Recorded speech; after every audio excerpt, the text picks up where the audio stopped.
Those in favor of 15-127? Passes unanimously.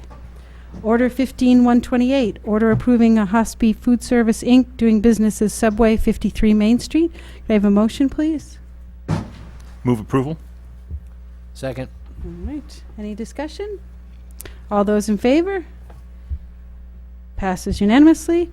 Order 15-129, order approving Orono House of Pizza. Orono House of Pizza, Inc., 154 Park Street. Any discussion? Oh, excuse me, I'm sorry. Motion, please. Do we need to change the, right now, friendly amendment? Okay. I will take a motion for a friendly amendment to change the name. So moved. All right. Could I have a second on the friendly amendment? Second. All right.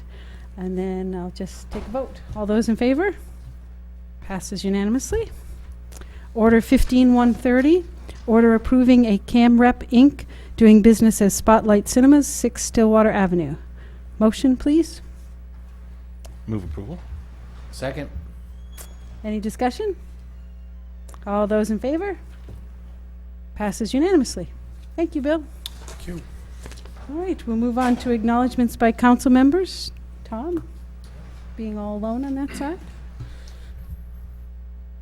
Can you hear me? Yes, no? Okay, this is better. All right. My acknowledgments are I'm glad to see the roads getting fixed. Not too happy having to wait in line occasionally. And also happy to see all the flowers blooming and all the changes have been made on Ferry Hill. That looks very nice. Sam? I'd just like to, follow up with what Tom said. I thought the first round of the paving went all in all really quickly and very smoothly, and I'd like to commend DOT for that, or Lane, or whoever that was. Mark? Okay, and we got an exciting visit at the new Public Works facility just tonight. It's coming along extremely well. It's coming along on time, within budget and everything, and it looks like it's going to be a great new facility. And it's something that the town's really going to be able to be proud of and use effectively.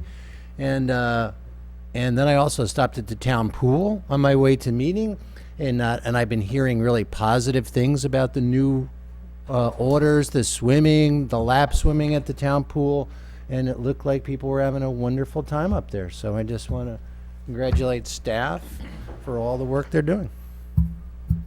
Great. Thank you very much. Thanks, staff, and congrats. Moving on to the Civil War Monument update. Sophie? Yes. When we last met in committee, I told council that I would have an update for you at this meeting to talk about our progress to date. As folks may or may not be following, we have a wonderful volunteer effort to try to they raised funds to restore our Civil War monument.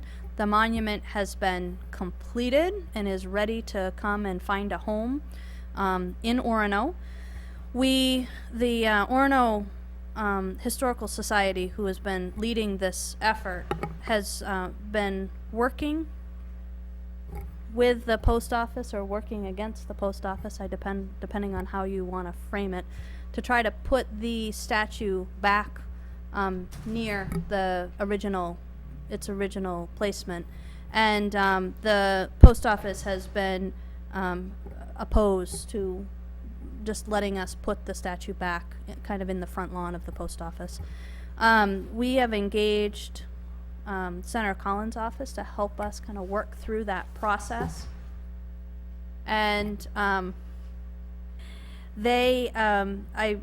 Friday, I got the update that the post office is in the process of sending us the Senator Collins' office, a formal letter. They won't say what's in the letter because it has to go up the chain of command to get approved. But reading between the lines, Senator Collins' office is reasonably sure that it's another denial. So at the same time, we've asked about this idea of an easement. We've given them a budget of no more than $2,500 for an easement. And at this point, the post office is saying there's nothing that says we can't do an easement. So Senator Collins' office is working through that process. They think we should get probably not a formal answer, but a yes or no behind the scenes by the end of this week. In the meantime, after we left council committee, I had an opportunity to talk with a couple of councilors that had similar idea to potentially put the monument not where the tree is, but rather kind of where it widens out when you come up to the top of the steps, and kind of in that area, and find out if we could widen it enough to get ADA compliant sidewalks around each side. Even though it goes to a set of stairs, we are still required to be compliant when we're building new infrastructure. I talked with Rob Yerxa about that. On its face, he says probably doable. He needed some assistance, so we went to the person that did the rendering for us, the concept rendering of the green space on Mill Street, and asked if she could kind of show us what it would look like. So she has the dimensions of the foundation of the statue, so she'll be able to show us what that might look like, give him path widths, and be able to put a budget in what that would cost to put the statue there. So Will that also give us a visual of what it would actually look like with Yes. the entire statue, Yes. knowing the full height and Yes. everything? Okay, great. And we asked her to try to put it in perspective with the building, so you guys would see what it looks like. It was through the 4th of July holiday.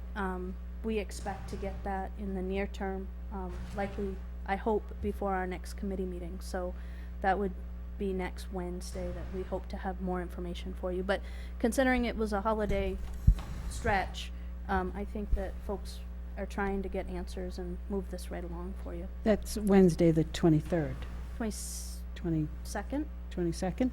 15 and 7 is 22, I think. Right, not 15, though. Yeah. Right, okay. Great. Counselors have any other questions on that? All right. Moving on to unfinished, yep, sorry.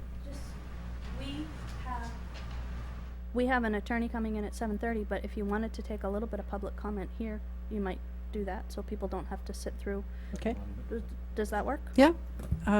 So we'll move up our public comment from the end of the meeting to right now, if anyone had any comments that they wish to say. Very nice, so you can really hear what was going on.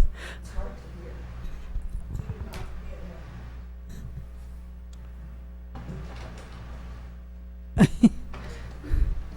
Go ahead.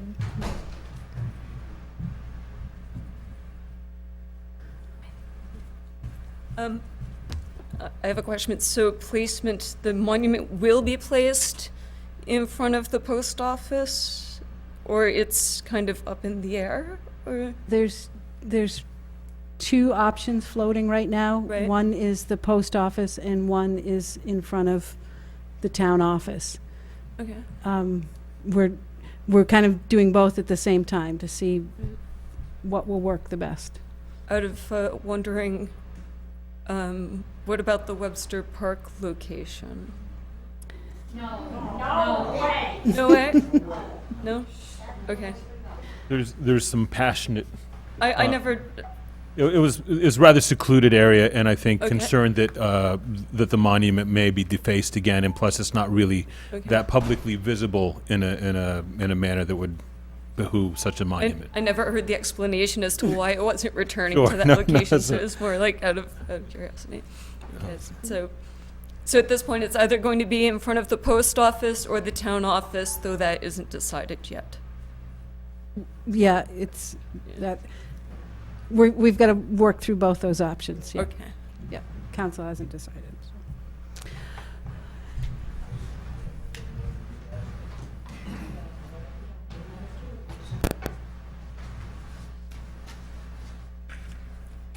Good evening. I'm Terry Morrow, and I'm the fundraiser for the Orono Historical Society, and I've been working with many others on this project very hard. Just to give people a perspective of where this might be on the main street in front of the town office. Right now, there's a sundial, am I correct? Does everybody know where that is on the sidewalk? Yeah, if you walk down the steps, just prior to walking down, there's a sundial on the sidewalk. That's my understanding of where the plaza will be. We're trying to figure out whether or not we can widen that enough without interfering with utilities and things of that nature coming off this building to create a way to come up to the building, come up from the steps, and it would break around the monument and then break back. Okay, because the monument has an 8-foot base. That's pretty wide. Yeah, we took the measurements, Belle called and got the exact measurements. Yeah, she got that from Yep. me. Yeah. And what we might see when we get there is that it's not possible to do that. We do have some of that hill that we can work into and take out. But I think the feedback that I got from council was that they really wanted to see if there was an alternative to cutting down the tree, which the tree board very much supports, which is another group of very hardworking volunteers. Understand, yes. And the Historical Yes. Society. So Yes. this is the compromise place that we're trying to get to, or spending money for an easement in front of the post office. Well, I applaud this action, if it's going to be where I think it's going to be, because it's central, it's secure, and it's visible. So I think if that were to work out, it would be quite nice. Thank you. Anyone else? All right, can we just skip that order and come back to it? Well, I meant. Keep going, okay. All right, unfinished business, I don't believe we have any. Consent agenda. And I will take a motion on the consent agenda. So moved. Second. Second. And I just wanted to point out that we're appointing, if this passes, to order appointing Jason Charlin to the Planning Board as an associate member, and order appointing Judy Stickles to the Library Board of Trustees and as an associate member, and approving contract of David Milan as Economic Development Director. So is any discussion on the consent agenda? None? All those in favor? Passes unanimously. Moving on to new business, we're going to skip Order 15138 at the moment and move on to Order 15139. Order authorizing the purchase of two 2016 Ford Utility Police Interceptors from Darlings Ford of Bangor, Maine, in the amount of $59,210 plus $12,525 for equipment purchase and set up through Custom Installations LLC of Levant, Maine, and graphics work done through Graphics Design of Old Town for $1,350. Total cost is $73,085. Can I have a motion, please? So moved. Second. All right. Josh? Hey, Josh Ewing, Chief of Police. This purchase will get us a little more consistent and uniform with our frontline cruisers. They'll all be the new Ford SUV. I'm sorry, is that not kicking out? All right. It'll bring us current and more uniform with the Ford SUV Cruiser, which is what Ford has gone to for the Interceptor. It will help us to eliminate the final two Crown Victorias that we still have in our fleet that have aged and have a lot of miles on them and are costing some money for repairs to keep on the road. And the bids went out, we sent out bids, and the low bid came back from Darlings Ford. So I would just recommend moving forward. And the Crown Vics, are they auctioned off, or are they? They will be auctioned off. A bid process, yes. Bid process, Yep. right. We might trade one of them for the code car and auction the code car off. It all depends. We have Richard look at all three of them, and whichever one he says is the best, we keep for code, and the rest go. Okay. Anyone else have any other questions, comments? All right, I'll take an order. Order 15139. All those in favor? Passes unanimously. Moving on to Order 15140, order authorizing the purchase of a new Police Department electronic control weapons, tasers from Taser International in an amount not to exceed $6,678.71 with $6,500, funded through the FY 2016 capital equipment budget and the remainder from the Police Department operating budget. I have a motion, please. So moved. Second, please. Second. The current tasers that we have now have aged. They're at least 6 years old, and I think some of them are 7 or 8 years old. The technology has been improved. They are outdated. 4 out of the 5 are not functioning. They're not even put on the street right now, so we have 1 fully functional taser. They are critical to what we do, despite the fact that we don't use them that often. When they are needed, they're needed, and we need to have them in more officers' hands. So this will, and tasers, who you buy them from. There is no bid process. You buy them from Taser, period. So this would get us back up to 5 fully functional tasers and have a warranty of 5 years. So we'll have this for the foreseeable future, and then we'll revisit this in 5 years or so. Anyone have any questions, comments? Josh, will everybody get trained on, are they that much different? They're gonna They're have to get exactly the same operating system as the ones we have now, just newer technology on how it functions. And we train every year with policy update, law update, and then situational hands-on training. All right, I will take a vote on Order 15140. All those in favor? Passes unanimously. Moving on to Order 15141, order authorizing a purchase of 8 portable voting booths from IS Elections in an amount not to exceed $6,984 to be funded through the FY 2016 capital equipment budget. Could I have a motion, please? So moved. Second. And I'd like to introduce our new Finance Director, Jesse Daniels. Pleasure to be here this evening. So this is a combined project that you approved in FY16 capital budget. The total was $8,200 for the purchase of the voting booths and the public guidance posts. The original budget for the voting booths was $7,144, and they came in under budget at $6,984. The reason that we requested the new ones is that the old ones are metal, they're bent, they have sharp edges. The purchase is for 8 new booths. Each have 4 polling stations. These include ADA compliant polling stations. They're made of heavy plastic, and they're designed to be put up and taken down by one person. The second portion of the purchase is for 16 guidance posts to help guide voters to appropriate locations. The portion of that purchase is $1,035, so that is under the $5,000 threshold for approval, but that's part of this project. We're going to utilize capital funds for that expense. So the entire project comes in under budget by approximately $200. Great. Anyone have any questions or comments? Does this mean the in and out signs are gone? Well, there'll be some in and out But signs. the nice ones that don't But the work? gates? Yeah, we're gonna try to upgrade those gates a little bit for you guys.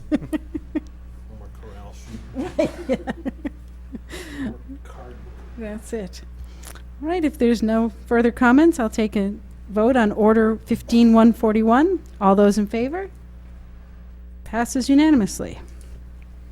So Order 15142, I'm going to ask for a friendly amendment for the order to read as follows. Order awarding the bid and authorizing the town manager to enter into an agreement with Sargent Corporation of Stillwater, Maine in an amount not to exceed $101,973 for improvements to the Stillwater Interceptor, and further to authorize a total project budget of $121,000 with funds drawn from the Sewer Replacement Reserve Fund. So if I could get a friendly amendment, just motion for, So moved. okay, and a second? Second. All right. While Joe walks up, I just want to explain that we don't normally come to you with projects that come in above budget. This is a timing issue for us. We opened the bids on Friday. They came in a little bit higher. Joe's going to talk to you a little bit about that. And I know council is trying to organize the schedule so that we have August off. And if that's the case, I need you to talk about this today and perhaps approve it today so we can actually do the construction. Otherwise, we would be pushing this off until next year. So that's why I brought it to you without committee. Joe Madigan, the superintendent of the WPCF. Just a little background. The purchase of this project is to raise the covers in the Stillwater Interceptor to an elevation above the normal high water mark of the Stillwater River. A lot of the covers now are below the river level and subject to flooding in the spring. They were put in between 1968 and 1971, and they were waterproof covers then, but the rubber's deteriorated over the years, and most of them are not waterproof covers anymore. So they're all subject to flooding in the spring, so that it allows excess water to flow into the sanitary system, adds to the plant flows, and it also can trigger our CSO. This project is part of the CSO master plan requirements required by DEP. 24 manholes have been identified as needing to be raised. We spent considerable time meeting with the residents to show them the effects of raising the covers, and we had a mandatory walkthrough with the potential bidders to be sure they were aware of the landowners' concerns. This project was planned for fiscal year 2014-2015. It kind of got off to a slow start. Part of it was because of all the time we spent with the homeowners or the landowners, trying to make sure that we did good PR. And so now I'm sorry to rush it to your agenda. So on Friday we opened bids for this project. We only had 3 bidders out of 7 that were invited to bid. And Sargent submitted the lowest bid at $101,973. When we planned this project, we had a cost estimate of $80,000 with a contingency of $8,000. Our engineers, we believe we still would have been near that if we had simply raised the manholes and left 2 feet of concrete on people's lawns. But we chose to maintain good PR with our landowners and to blend the slopes in the lawn, and that's part of the reason why the final cost is a lot higher.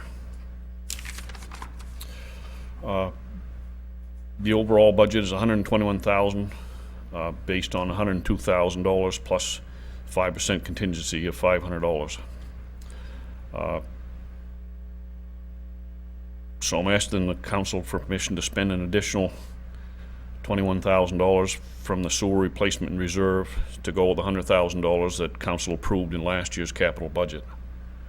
The sewer replacement reserve currently is about $811,000, $885. That's taking out what we committed for the capital projects in fiscal year 2016. And so with the $21,000 for this project, we'll still end up with $790,000, $885 in reserve, in the sewer reserve. And Joe, this is a process, right? This is just the first stage of doing this, the raising of the manholes? Right, we're going to raise the manholes, and then the next phase will be lining the sewers wherever they need to be. You know, we've got to spend some time but we've found roots in them, so wherever roots are coming in, the water comes in. So we're going to go with that and start lining those another year. Great. Joe, are these waterproof and raised or just raised manholes? They will be raised and waterproof covers put on them, yeah. Because some of them, Mark, people didn't want them to raise them as high as we wanted to. And if they raised them up to the 50-year mark, there'd be 5 or 6 feet. So they just picked a 20-year number. And you're happy with how this worked out then? Oh, yeah. Lights and- Oh, I think it's gonna be a nice project, and I think people are gonna be happy. You know, there won't be 2 feet of concrete sticking up in somebody's yard. And they'll be, they're gonna put, some of them have riprap around them so that, logs coming down the river can't knock them off. So they're really gonna be, stronger. And do you have some sense of how much water intrusion we've been getting on the still water? Not really, not really. Any idea what the life is on? I mean, you know, saying the life expectancy of these, the waterproofing from before lasted, I don't know, 30, 40 years here. Is it better now? Is it going to be? Any idea? It's We'll a see, I different, suppose. it's a different design of the cover. They're bolt-down covers, so the other ones had a bar across them, and you get the lock-in bar on, and then tighten them down, and hope you get them in the right place. So I think the life expectancy on these should be much better because they're just 4 bolts on top. So, I don't normally harass my staff, but I do think that you have an idea, Joe, about infiltration into the system as a whole, and the fact that the still water from our surveys tells us that the still water is likely the biggest culprit of that. Oh, well, yeah, So can you when- give them the difference between regular flow and flood flow into the plant? Well, yeah, I mean, right with the university in session and normal flow, we're running 1.2, 1.3 million gallons a day. And when the still water is up toward flood stage, we're running at least 2.5 to 3 million gallons a day. That's without it even raining.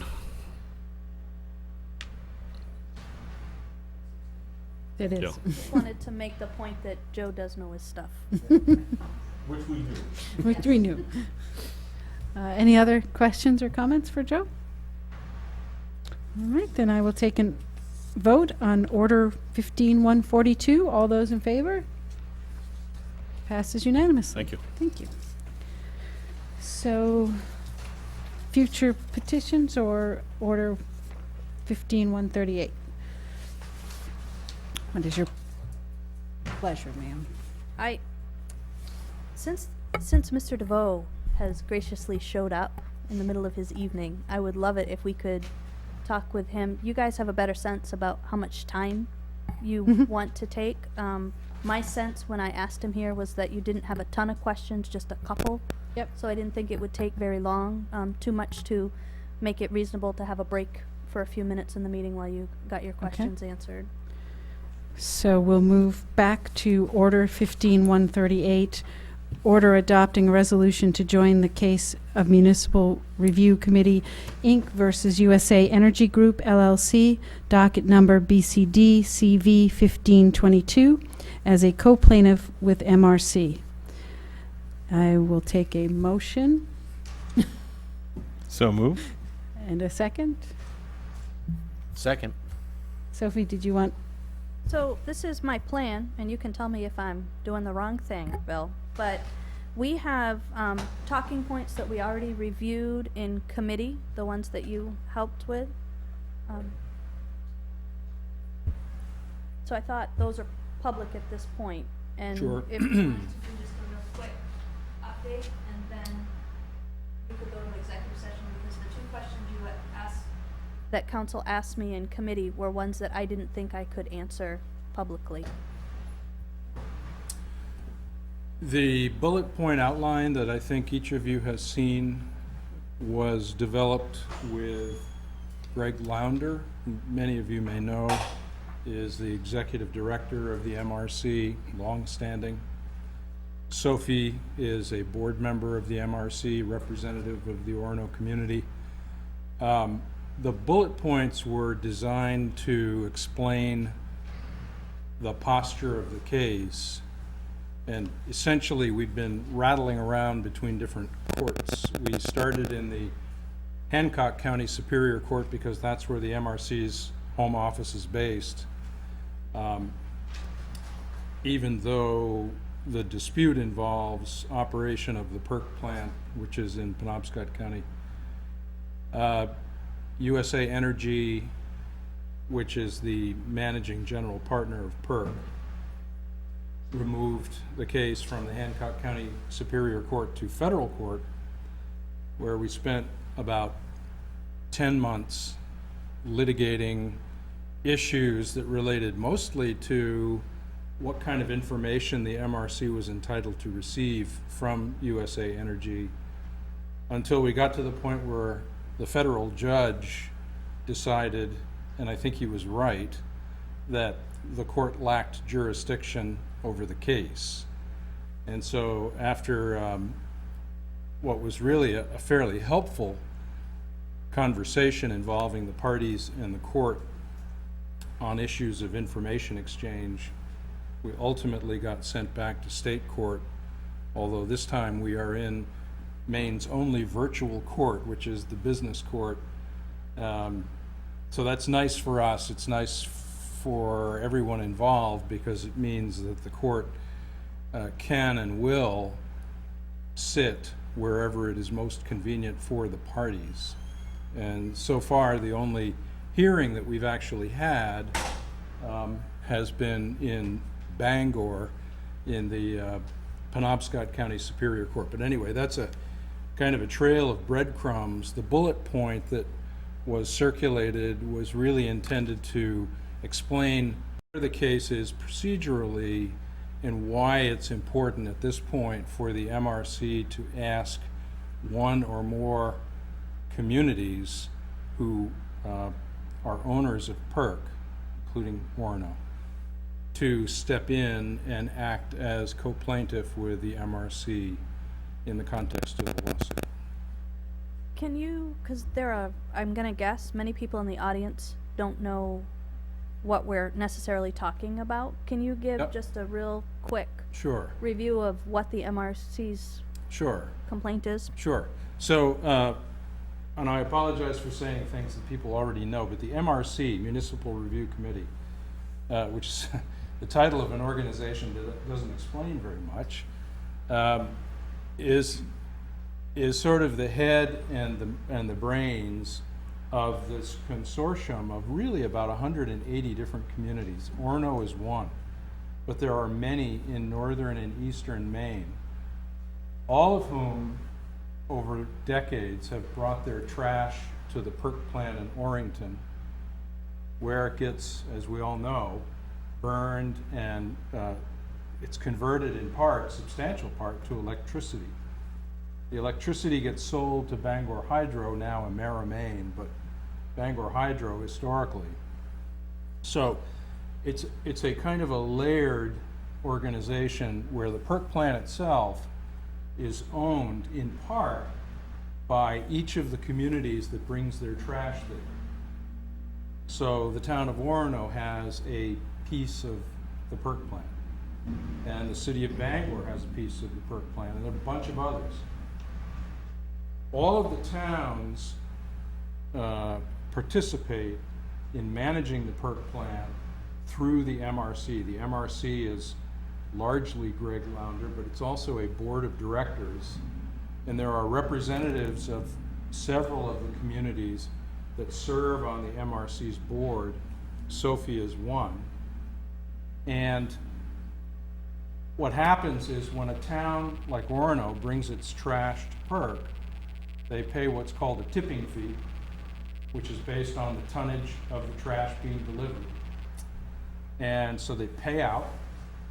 But then when the trash is reduced to ashes and the electricity gets sold to Bangor Hydro, each of the communities receives back some money because they are part owners of PERC. Now, what's really relevant to this entire thing is not so much how it works, but when it will end. Because it is destined to come to a screeching halt in 2018. There was a time when 2018 seemed like a long ways away, but 2018 is actually just a couple of years down the road. And the whole contractual arrangement that pertains to PERC and the way it operates and the way communities participate and benefit financially and in terms of the environment comes to a screeching halt in 2018. So the managing partner of PERC is this company from Minnesota called USA Energy. And each of the communities is deemed to be a limited partner in PERC. Around 2012 really, but 2013 in earnest, the communities acting through the MRC and USA Energy began to get together and talk about ways to extend the lifetime of the PERC plant. And there were disagreements as to whether it was viable to do so. There were disagreements over if it were to be done in some way, what the tipping fee structure would look like. Ultimately, what USA Energy decided to do, against the wishes of the MRC, was to pursue passage in the Maine legislature of a bill called LD 1483. LD 1483 would have injected new life into the PERC plant, allowed it to continue past 2018, but with a completely different economic structure associated with it. The MRC looked carefully at the economics of that proposal and decided that it was not in the town's best interest. So the MRC said, we don't agree with LD 1483. We think we need to have a different plan. Initially, what USA Energy told the MRC was, that's okay. We think it's a good idea. You don't have to agree. We're going to hire an Augusta-based lobbying firm to lobby for the passage of the bill, and that will be on our nickel. What happened, though, as 2013 turned into 2014, and the lobbying effort became even more intense, is USA Energy's nickel became the MRC's nickel. And how can that happen? The way it happens is that USA Energy is the managing general partner of PERC, which means they have both hands on the purse strings. And so they authorized PERC money to be used to pay the lobbying firm to the tune of almost $1 million in lobbying fees. If anyone here is considering changing jobs to become a lobbyist in, of all places, Augusta, now's the time. That is a fortune. And the lobbyists who worked to pass this bill earned a fortune from PERC money. And so the MRC ultimately, after a lot of disagreement, chose to file a lawsuit to ask the court to say USA Energy was wrong, it acted improperly, it acted outside the context of the partnership agreement. And it really needs to return the money that was wrongfully spent on this lobbying effort. That's what the lawsuit is all about. It's about $1 million, give or take, of money. Each of the communities that is a participant, an owner in PERC, would stand to recover a percentage of that. Obviously not the entire amount. And what happened, just one last explanation of why I'm even here tonight. What happened was that the court ultimately decided, in addition to saying, well, the federal court doesn't have jurisdiction, it belongs back in state court, it also decided that the MRC, as agent for the towns, doesn't actually have the standing to assert all of the claims that belong to the town. And so we need one town or many towns to step in with us and to act as co-plaintiffs with the MRC. There's a lot of money at stake. there's a lot of money that's been spent. That's what the lawsuit's all about. Just to put this in context, we own 2.47% of the total town allocation of PERC. When we run the number I had was $1.2 million is where the lobbying bill is at this point.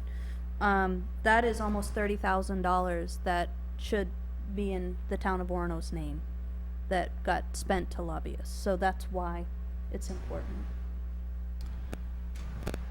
So at this point, should we move into an executive session to be able to ask the few questions that we had?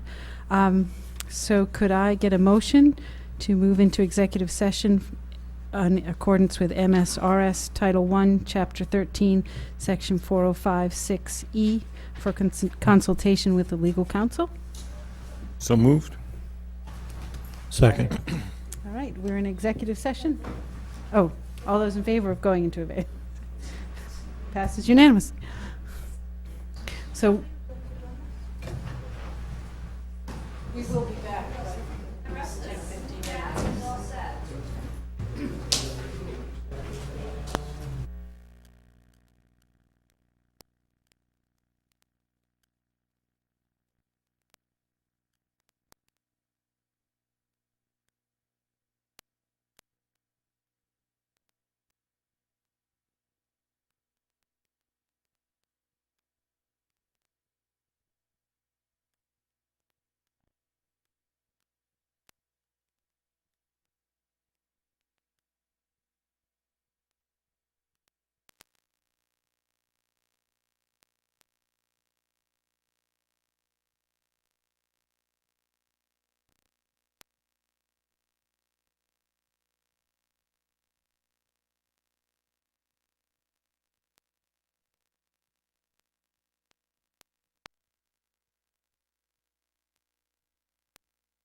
you go to Suffolk Law School?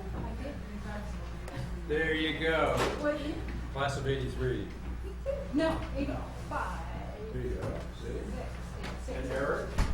Eric took his last year there. Oh, We really? got married and so, Where was he before? Albany.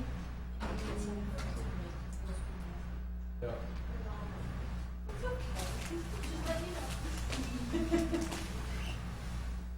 Thanks for sticking around.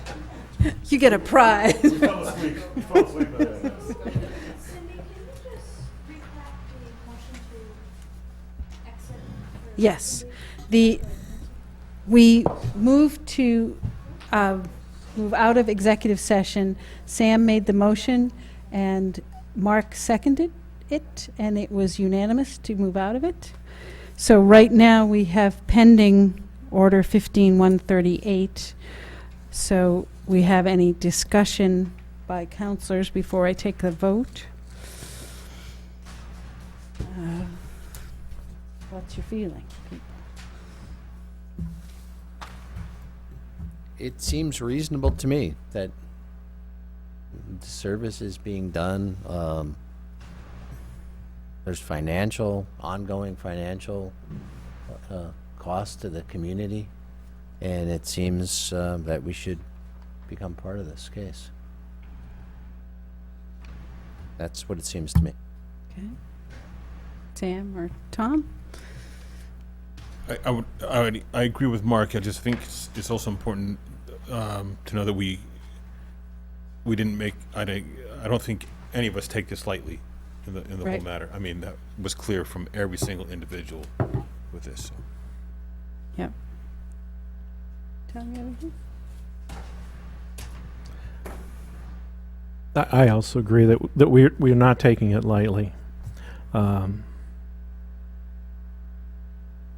And we're all a little gun shy because of the issue that went with the Penobscot Nation, that we were part of a lawsuit that weren't quite aware of what was going on. But this time I do feel like we're going to have some control. We're certainly going to be informed. And so I think my vote will be to go ahead with it. And I guess I too would agree that I think that the towns need to be represented, and so Orono would be representing, they'd be representing themselves, but they would be a voice for other towns as well. And other towns, Fairfield has voted to join, Yes. and there's other towns that are in discussions, Yes. possibly joining this. So, all right, I will take a vote on Order 15138. All those in favor? Passes unanimously. Thank you very much, Bill. You? All set? Send the signed resolution to Greg or to? It doesn't matter. I think I should probably have the original, just for my file. Yep. Okay, thanks, Sophie. Thank you.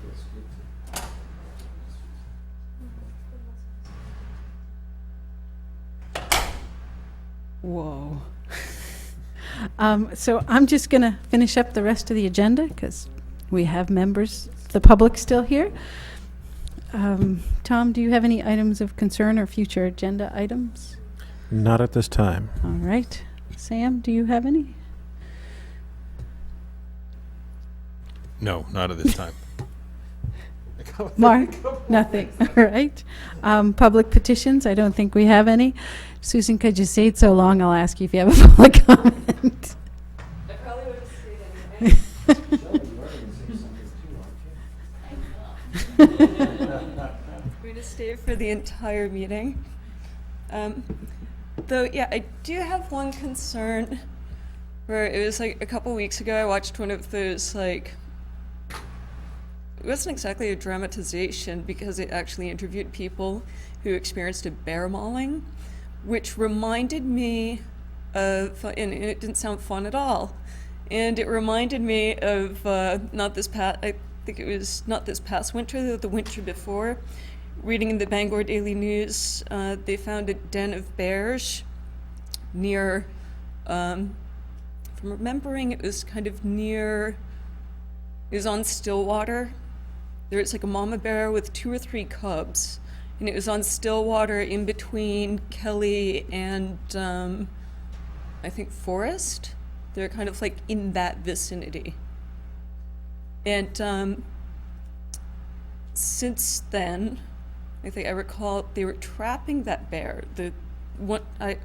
I recall reading something about efforts being made to kind of disperse the bears and get them out of the population, which was done. I think one got hit by a vehicle as well, and I recall bringing that up in a previous meeting. And I'm just wondering, I spoke at the game warden this week, I think it was like last week or so, though I'm wondering if anyone's heard, have there been any, I'm wondering what the bear activity, has there been any bear, has anyone heard of bear activity? The game warden hasn't heard of such.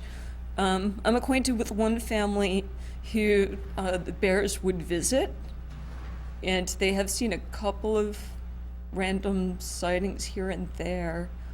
But I'm wondering if anyone else has heard, keeps their ears open for I run on the trails, you know, and sometimes when I'm running, it does get in the back of my mind, like, you know, just the alertness of what kind of wildlife is around, because it is the, you know, there is wildlife around, but. So there is wildlife around. Yeah. We live in Orono. It is here. Yeah. I think people occasionally see bears. I don't think we're getting the level of concern that we had with the mama and her cubs. Right. Police are not getting calls about them. Right. Instead, what we're just hearing is, I've seen a bear. I saw a bear on the Kelly Road run across the road. But not to any great level. If people are concerned, they should call the police department, and Right. that's where we keep track of those types Right. of calls.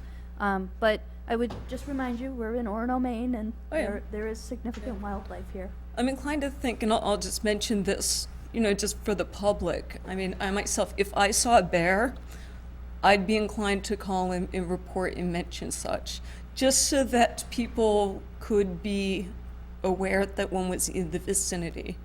And I think I voiced this just to urge the community in general, you know, that way we have a sense that there might be such a threat might be more likely in the vicinity this week as opposed to next week, you know, type of thing. So just Okay. want to mention that. Thank you very much, Susan. I have 3 just notes, Okay. things of note. The first is we've put media out about the decision to close the town office to the public on Wednesdays from starting this week through the end of October. That will allow front office staff an opportunity to train. We have significant transition happening in that staff. In fact, the whole staff is turning over because of retirements. The